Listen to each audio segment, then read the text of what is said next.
let the world hear his word. நீ விசுவாசிக்க கூடுமானால் ஆகும், விசுவாசிக்கிறவனுக்கு எல்லாம் கூடும். மார்க்கு 9:23. ஷானாவும் லாரியும் தங்கள் 2 குழந்தைகளோடு அரிசோனாவிலிருந்து நியூ ஜெர்சிக்கு இடம்பெயர்ந்து சென்றனர். அரிசோனாவில் அவர்கள் இருந்த வீட்டை விற்க முடியாததால் தவணை கட்ட வேண்டியதிருந்தது. நியூ ஜெர்சியில் வீடு வாடகைக்கு எடுத்ததால் அங்கும் வாடகை கொடுக்க வேண்டியதாயிற்று. புதிய இடத்தில் லாரிக்கு வேலையும் கிடைக்கவில்லை. புதிய இடத்திற்கு சென்றது தேவனுக்கு சித்தம்தானா என்று குழம்பி போயிருந்தனர். ஞாயிற்றுக்கிழமையும் வந்தது. தேவன் தங்களோடு பேச வேண்டும் என்ற எதிர்பார்ப்போடு அவர்கள் சபைக்கு நடந்து சென்று கொண்டிருந்தார்கள். தேவனே, நீர் எங்களை பராமரிப்பீர், எங்களை பாதுகாப்பீர் என்ற நிச்சயத்தை தாரும் என்று அவர்கள் மனதிலே ஜெபித்து கொண்டே சென்றார்கள். அப்பொழுது சபையின் ஒளிநாடாவிலிருந்து பாடல் பாடும் சத்தம் கேட்டது. தேவன் உன்னை விசாரிப்பார், அவர் உன்னை காத்துக் கொள்வார் ஒவ்வொரு நாளும் உன் வாழ்க்கை முழுவதும் என்பதாய் அந்த பாடல் வரிகள் இருந்தன.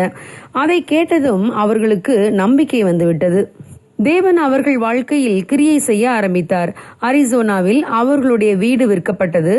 லாரிக்கு நியூ ஜெர்சியில் ஒரு நல்ல கம்பெனியில் வேலை கிடைத்தது. அவர்கள் இருந்த வீட்டை விலைக்கு வாங்க தேவன் உதவி செய்தார். நாம் தரிசித்து நடவாமல் தேவன் மேல் உள்ள விசுவாசத்தால் நடக்கிறோம் என்று அன்று அவர்கள் அறிந்து கொண்டனர். ஆம் பிரியமானவர்களே, உங்கள் வாழ்க்கையை நீங்கள் தேவனுடைய கரத்தில் ஒப்பு கொடுக்கும் போது தேவன் உங்களை பொறுப்படுத்திக் கொள்வார். வழியே இல்லாத இடங்களில் பாதை காட்டுவார். அடைக்கப்பட்ட வழிகள் திறக்கப்படும். உங்களுக்காக தேவன் உண்டு பண்ணி வைத்திருக்கின்றவைகளை கண்கள் காணவும் இல்லை, செவிகள் கேட்கவில்லை, எந்த இருதயத்திலும் தோன்றவும் இல்லை. தேவன் மீது அசைக்க முடியாத விசுவாசம் மட்டும் இருந்தால் இந்த உலகத்தையே நாம் ஜெயித்து விடலாம். ரூத் என்ற இளம் விதவை மோவாப் தேசத்திலிருந்து தன் மாமியாகிய நகோமியோடு சேர்ந்து பெத்லஹேமுக்கு வந்தார்கள். அவர்கள் பெத்லஹேமிலே வந்தபோது ஒன்றும் இல்லாத வெறுமை நிலைதான் அவர்களுக்கு இருந்தது. ரூத் கோதுமை அறுவடை நடைபெறும் வயலுக்கு சென்று சிந்தி கிடக்கும் கோதுமை மணிகளை பொறுக்கி கொண்டு வந்தாள். ரூத்தும் நகோமியும் அப்படித்தான் சாப்பிட்டார்கள். இருவருக்குமே வேலை இல்லை. ஆனால் ரூத்துக்கு தேவன் மேல் இருந்த விசுவாசம் அசைக்க முடியாத விசுவாசமாய் இருந்தது.